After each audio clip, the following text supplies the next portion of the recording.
모두가 알고 싶지만 어디서도 알려주지 않는 나만 알고 싶은 전략. 오늘 김종효 이사가 모두 전해드립니다. 함께 해보시죠. 원포인트 레슨. 오늘도 김종효 이사 만나볼게요. 안녕하세요. 네, 안녕하십니까. 네, 간밤 이제 기업들까지 발표를 한다라면 미국에서 M7 중 M6 6개의 기업들이 모두 실적 발표를 했습니다. 하지만 우려감은 아직도 AI 수익화에 대한 의구심을 완전히 해소하지 못했다라는 평가가 지배적인데요. 그래서 오늘은 저희가 이렇게 주제 잡아보고 공부해 보도록 하겠습니다. 반도체도 빅테크도 모두 조정을 받고 있는 가운데 M7이 조정을 받는다면 삼성전자 앞으로 저희가 어떻게 대비해야 할지 철저히 분석해 보도록 하겠습니다.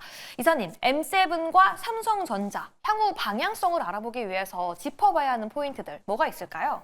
네, 삼성전자에 대해서는 주초에도 한번 말씀드린 적이 있죠. 다시 이제 관점을 좀 바꾸겠다라는 말씀을 드렸는데 M7도 과연 지금의 제일 좋은 시절이 계속 유지될 수 있을지가 중요한 부분인데 수급적인 이슈도 있었지만 미국에서 또 이런 의심은 조금 있긴 있는 것 같아요. 그래서 한번 점검해 볼 필요가 있겠고요. 그 다음에 이제 우리나라에서 발표된 산업 생산을 봤을 때 반도체가 줄었다? 네. 그래서 이런 부분들은 구조적으로 또 문제 생기는 거 아니냐라는 우려가 삼성전자의 실적과 결부되어 보면 나타날 수 있기 때문에 이것도 좀 확인이 필요하고요. 그래서 삼성전자 조금 전에도 전문가 의견이 있었는데 과연 어떻게 해야 되는 거냐, 지금이 정말 기회에 맞느냐, 기회가 있다면 주가가 빠르게 오를 수 있느냐, 이런 부분들에 대한 확인이 필요하겠죠. 네, 그럼 첫 번째 의문점 열어보면서 여러분들이 가장 궁금해하는 이 질문에 대한 답변 함께 알아보도록 하겠습니다.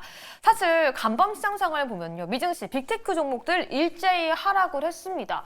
여기서 힌트를 얻어보자라면 시장이 결국 M7 2025년에는 매력이 없다라고 보는 게 아닐까라는 우려감도 생길 것 같아요. 네, 지난 3년간은 지수를 선택하는 것도 나쁘지 않은 대안이었지만 솔직히 M7을 가지고 있는 게 가장 중요한 대안이었는데요. 근데 중요한 것은 내년도에 이익 매력이 떨어질 수밖에 없다라는 게 핵심인데 외신에서 또 최근 뉴스가 꾸준하게 빈번하게 한 달에 한 번 정도는 나오고 있습니다만 이 M7들 중에서 특히 이제 M4라고 봐야 되겠죠. 아마존, 구글, 마이크로소프트 이런 업체들이 메타까지 해서 너무 투자 비용이 높아지고 있다라는 얘기가 계속 언급이 되고 있어요. 네. 물론 미래에 AI 시장을 선점하기 위해서 투자가 필요하죠. 그런데 언급하신 것처럼 아직 돈이 안 되는데 그다음에 이번 실적 발표에서 시장에 요구했던 건 돈 되는 방법 좀 찾아봐라고 했는데 거기에 대해서는 뚜렷한 방법을 내지 못했거든요. 그러다 보니까 이제 준비된 그림 보시면 현재 말씀드렸던 이 4사가 꾸준하게 계속 캐펙스를 올리고 있어요. 그렇죠. 그러면 이건 긍정적이란 말이죠. 근데 중요한 건 2024년도, 23년에 비해서 대거 증가했잖아요. 25년도에는 증가 비율이 줄고요. 그다음에 더 중요한 건 이쪽에 지금 보시면 그 캐펙스 추정치가 조금씩 늘고 있는데 이게 왜 늘고 있을까를 살펴볼 필요가 있다라는 거죠.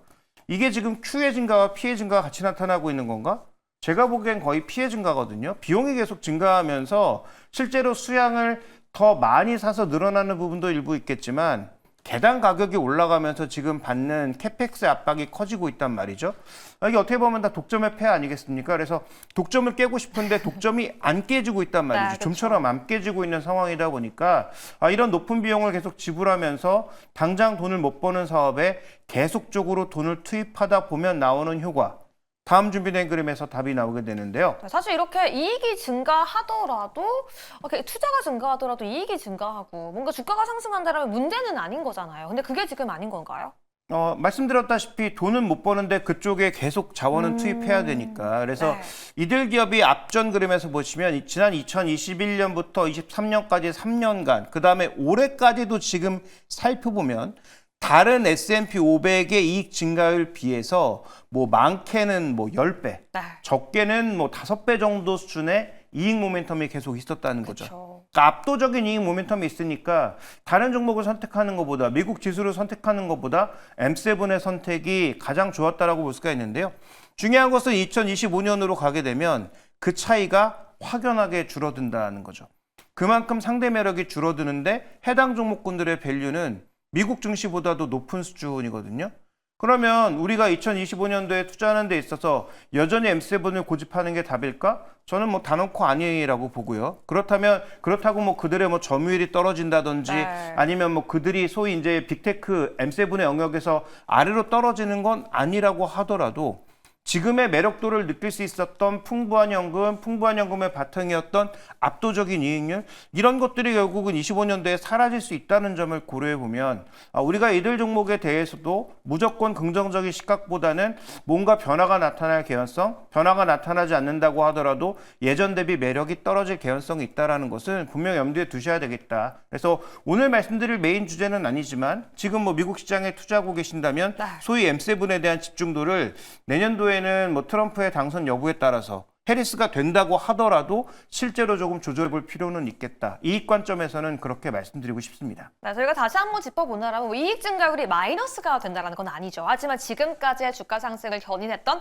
어마어마한 이익 증가율이 내년부터 나오지 않을 수 있다는 점을 함께 유념해 보면서 2025년 미국 빅테크 대응해야 될 것 같아요. 더 중요한 건 네. 차이가 준다는 거예요. 아. 그러니까 저들 업체, 이 밑에 있는 다른 업체들은 밸류 매력은 상당한데도 주가가 오르지 못했거든요. 네. 그런데 이들의 매력이 줄면 저쪽의 매력이 더 커 보일 수 있단 말이죠. 그다음에 만약에 트럼프가 됐을 때 트럼프가 좋아하는 산업 자체가 또 달라요. 그러니까 이런 측면에서 봤을 때 미국 대통령이 선정되는 것과 업황을 바라보는 시각과 내년도의 이익 모멘텀의 변화는 결국 종목 선택의 변화를 가져올 수밖에 없기 때문에 오늘 제가 얘기하고 싶은 주제는 삼성전자이지만 미국 시장에 투자에 있어서도 내년도에는 좀 비중 조절이 필요할 것이다라고 저는 보고 있습니다. 좋습니다. M7에 대한 내용, 실적 발표에 대한 내용까지 점검을 해봤는데요. 그러면 여러분들과 우리가 모두 궁금해하는 그 두 번째 의문점 넘어가 보도록 하시죠. 아니 사실 조금 전에 말씀해 주신 걸 보면은 이 M7들이 AI에 대해서 투자를 증가하고 있는 건 맞는데 이 삼성전자의 반도체 생산을 보면은 줄어들고 있어요. 삼성전자 어떻게 전망해 보는 게 현명할까요? 네, 우리나라의 반도체 생산이 줄어든 거죠. 네. 그래서 뭐 우리나라의 반도체를 생산하는 것은 뭐 다 아시다시피 하이닉스하고 삼성전자뿐인데 네. 삼성전자 같은 경우는 지금 하이닉스 같은 경우 풀캐파가 도는 상황이고요. 삼성전자 같은 경우에는 일부 공장을 쉬고 있고 그다음에 이번에 실적에서 원래 한 6조 가량 낼 수 있었는데 1조 이상 비메모리에서 적자가 나면서 반도체 부분의 실적이 줄어든 거잖아요. 네. 그래서 지금 준비된 그림 보시면 IM 증권에서 지적하고 있는 것처럼 뭔가 조금 그렇죠. 불안하긴 합니다. 반도체 생산이 줄었어요. 그러니까 변화일 기준으로 줄어든 거고, 근데 출하 재고는 뭐 나름 견조하게 유지가 되고 있고요. 반도체 생산이 마이너스 쪽으로 돌아서면서 광공업 생산이 줄어드니까 이거 뭐 구조적으로 문제 생긴 거 아니야? 그러니까요. 라고 생각할 수 있지만 실제로 수출 금액은 역대 최대. 그러니까 우리가 비싼 거 사고 있다라는 얘기고요. 네. 삼성전자도 어저께 컨퍼런스 콜에서 밝혔지만 공정 전환을 하고 있는 겁니다. 아. 우리가 디램이라면 다 똑같은 걸로 알지만 디램 자체도 소위 10나노 공정에서 뭐 1A, 1G, 1B 이런 식으로 공정이 다 나뉘어요. 네. 더 미세 공정으로 지금 가면서 최근에는 1B 공정으로 가고 있는 거거든요. 그러니까 지금 그렇지 않았던 공정들을 전부 1B 공정으로 전환하면서 공격적으로 선단 공정 쪽으로 가겠다. 그래서 중국이 쫓아오는 소위 이제 레거시 쪽은 좀 내주더라도 선단 공정 쪽에서는 공격적으로 투자를 통해서 이 공정 전환을 통한 생산 증가, 그다음에 HBM에 대한 대비를 적극적으로 하겠다라는 것을 밝히고 있는 거죠. 실제로 이 부분을 누가 먼저 했냐면 하이닉스가 먼저 했습니다. 아, 그래요? 그래서 작년부터 1비 공정에 대한 빠른 전환 이런 것들을 통해서 HBM 쪽으로 착착 상황을 진행해 온 것이기 때문에 현재 이런 공정 전환을 본다면 삼성전자도 당장은 아니겠지만 엔비디아 진출을 위한 준비들이 하나둘씩 되어가고 있는 것이다 라고도 해석해 볼 수 있는 것이고요. 실제로 기존에 잘 안 돌아가고 있던 비메모리를 줄여서 메모리단을 더 늘리거나 메모리단의 공정 전환을 빠르게 하고 있는 것이기 때문에 그런 부분들을 놓고 봤을 때 저는 뭐 전혀 걱정할 필요가 없는 그런 상황이 아닌가. 물론 앞단의 M7이 다 망가지면 이것도 다 필요 없는 그쵸. 얘기가 되겠지만 그런 상황은 아니라고 보고 있고 투자도 유지될 거라고 본다면 뭐 지금 현재 구간에서 반도체의 생산이 떨어지는 것에 대한 우려는 조금 과했다 이렇게 보고 있습니다. 그러니까 지금 시장에서 반도체 생산 하락을 우려감으로 제시하고 있기도 하지만 삼성전자의 공정 전환 측면에서 본다라면 이게 자연스러운 현상으로 저희가 파악해야 할 수도 있다라는 말씀이신 거죠. 그렇죠. 당장 지금 공정 전환을 해야 새로운 걸 만들 수 있으니까 그렇죠. 거기서 나타나는 짧은 호흡 변화 정도 그다음에 우리가 더 비싼 거 팔고 더 좋은 제품을 팔겠다라고 움직이고 있는 거니까 이게 이제 정말 구조적으로 몇 달 내 계속 내려가면 그건 뭐 당연히 부정적이겠지만 현재는 그렇게 보기에는 좀 어렵다 이렇게 판단하고 있습니다. 이렇게 M7과 삼성전자, 국내 반도체까지 함께 점검해 봤는데 그래서 우리의 전략은 어떻게 가져가야 될까요? 세 번째 문점 열어볼게요. 전일 확정 실적 발표와 컨콜까지 있었는데 삼성전자, 엔비디아의 공급 소식도 들려오기도 했었거든요. 과연 지금이 기회일까요? 조금 더 기다려야 될까요? 네, 이미 3일 전에 말씀을 드렸지만 기회 맞습니다. 그리고 네. 분할 매수를 해야 됩니다. 왜냐하면 지금부터의 가격 변동은 저는 여전히 존재한다고 생각하거든요. 일시적으로 나온 뉴스에 따라서 또 우리 시장의 불안한 수급에 따라서 언제든지 더 확 빠질 수 있고 또 확 올라갈 수 있기 때문에 네. 지금 현재 구간에서는 한 번에 풀베팅이 제일 위험해 보이는 전략이고요. 길게 본다면 지금도 좋다. 오늘도 사라. 내일도 사시라. 내일 모레 더 빠진다면 더 사시라라고 말씀을 드리고 싶고 네. 다만 결과물을 위해서는 시간이 좀 필요한 건 맞죠. 그런데 짧게 보면 여러 번 언급드렸지만 지금은 엔비디아의 HBM3가 들어가는 게 중요한 게 아닙니다. 4분기에 중국의 신제품이 나오면서 얼마나 그쪽으로 디램을 밀어내느냐가 더 중요하다고 좀 판단하고 있고요. 그게 만약에 나타난다면 지금 증권사 컨센서스가 한 9.6조 나오고 있는데 네. 저는 훨씬 넘는 한 11조 이상도 나올 수 있다고 보고 있기 때문에 그런 부분에 우리가 포커스를 맞출 필요가 있는 거고요. 준비된 그림 두 가지만 확인해 볼게요. 네. 자, 첫 번째 그림은 결국은 수출 금액 증감률과 삼성전자 시가총액인데요. 우리가 우려하는 건 이런 그림이거든요. 그러니까 이렇게 급격하게 수출 금액이 떨어지면서 삼성전자의 시가총액이 이미 많이 떨어졌지만 혹시라도 더 레벨 다운하지 않을까라는 맞아요. 그런 우려감인데 아까 이제 설명을 드렸잖아요. 지금은 공정전환의 시기라는 점, 그다음에 삼성전자도 자신들이 잘 못하고 있는 그런 패키징을 자신들이 잘 못한다고 표현하지 않고 네. 더 잘하고 있는 TSMC에 맡길 수도 있다라는 그쵸. 표현으로 가고 있죠. 그러니까 그런 부분들을 놓고 봤을 때 향후 그 엔비디아 쪽으로의 진입 가능성은 결국 시간의 문제이지 될 수밖에 없다라는 걸 방증하는 거죠. 그러니까 이런 그림이 나올 가능성은 조금 적다라고 보고 있는 거고요. 두 번째, 여러 번 언급드렸지만 이미 삼성전자가 많이 빠졌을 때부터 언급드렸던 내용이죠. 다음에 이제 준비된 그림 보시면 삼성전자의 역사적 밸류는 바닥으로 왔습니다. 네. 그러면 여기서 이제 더 빠진다라는 것은 삼성전자가 거의 망하는 수준으로 간다는 얘기예요. 네. 근데 그럴 가능성은 저는 거의 없다라고 보고 있기 때문에 그렇게 본다면 지금부터는 베팅의 시간이라는 거죠. 점점 더 많은 사람들이 격하게 반응하고 격하게 삼성전자에 대한 안 좋은 얘기들을 쏟아내고 있잖아요.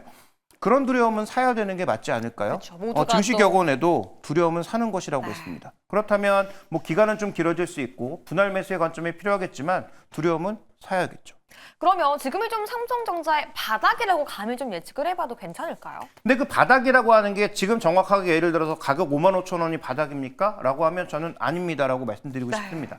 그 가격에서 적어도 아래 위로 한 20% 정도는 열어야 돼요. 그래서 저는 5만 원 깰 수도 있다고 생각하고요. 5만 원 깨면 더 사면 되는 거 아니겠습니까? 네. 그래서 지금 중요한 건 분할 매수의 관점인 것이고 한 번에 풀베팅하지 않는 것. 이게 제가 보기엔 가장 중요한 관건이고요. 만약에 제가 말씀드렸던 중국 쪽의 물량이 빠르게 올라온다면 저는 생각보다 주가가 한 7만 원 중반대까지 굉장히 빠르게 회복될 수도 있다라고 보고 있고 대신에 이제 그 이상의 가격 9만 원, 10만 원 정도의 높은 가격을 가는 데는 시간이 필요한 건 사실이다. 이렇게 좀 판단하고 있습니다. 네, 삼성전자 두려움의 벽을 타고 사야 하는 시점이다라고 말씀해 주셨는데요. 오늘의 결론 함께 요약해 보시죠. M7과 삼성전자 저희가 중요한 포인트를 다시 한번 돌아본다면요. 네, M7은 결국은 내년에 이익 모멘텀이 둔화될 수밖에 없다. 새로운 수익 모델을 찾지 않는 이상 그렇다라는 것이고요. 그다음에 반도체는 지금 약간의 그 공정전환 때문에 나타나고 있는 현상이니까 크게 우려할 만한 상황은 아니라고 보고 있고 그런 관점에서 삼성전자는 길게 본다면 분할 매수의 시작점이고 여전히 매수하고 계시다면 추가적으로 매수를 하시길 바랍니다. 길게 봐야 되니까 빚을 내서 사시기보다는 네. 현금 내에서 사시는 것이 좋을 것 같습니다. 네, 감사합니다. 네, 오늘 이렇게 여러분들이 가장 궁금해하는 M7과 삼성전자 향후 방향성과 전략까지 세워봤습니다. 여러분들께 도움되었기를 바라면서 김종효 이사 보내드리겠습니다. 감사합니다.